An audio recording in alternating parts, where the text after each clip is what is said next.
সারা বিশ্বের লাখো ফুটবল প্রেমীদের হৃদয়ে চলতে থাকা জল্পনার অবসান ঘটিয়ে সামনে এলেন ফুটবলের মহাতারকা মেসি, যিনি শেষবার কাতারে পেয়েছিলেন অধরা বিশ্বকাপ। উত্তর আমেরিকার সেই মহারণে কি দেখা যাবে আর্জেন্টিনার 10 নম্বর জার্সির কিংবদন্তিকে? এই প্রশ্নটি বারবার ঘুরছে সমর্থকদের মনে। এবার স্বয়ং মেসি দিলেন উত্তর। তার কণ্ঠে তীব্র আকাঙ্ক্ষা, কিন্তু মিশে আছে এক কঠিন বাস্তবতা। আমেরিকার সংবাদ মাধ্যমকে দেওয়া একান্ত সাক্ষাৎকারে মেসি তার অনুভূতি প্রকাশ করে বলেন, দেশের হয়ে তিনি বিশ্বমঞ্চে খেলতে চান।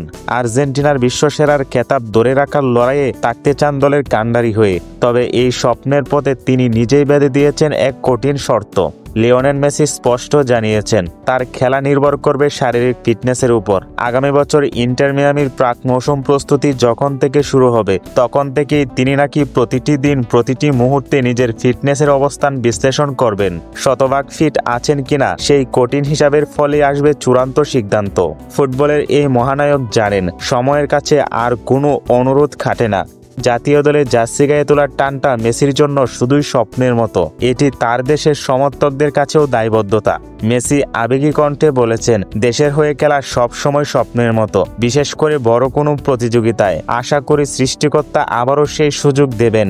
কিন্তু মেসি ভবিষ্যতের ভাবনায় বুঁদ হয়ে বর্তমানকেও ভুলেননি। স্বপ্নের ফেরিওয়ালা মেসি আপাতত তার সবটুকু মনোযোগ ঢেলে দিয়েছেন ক্লাব ফুটবলে। লক্ষ্য একটাই, ইন্টার মিয়ামিকে MLS কাপ জেতানো।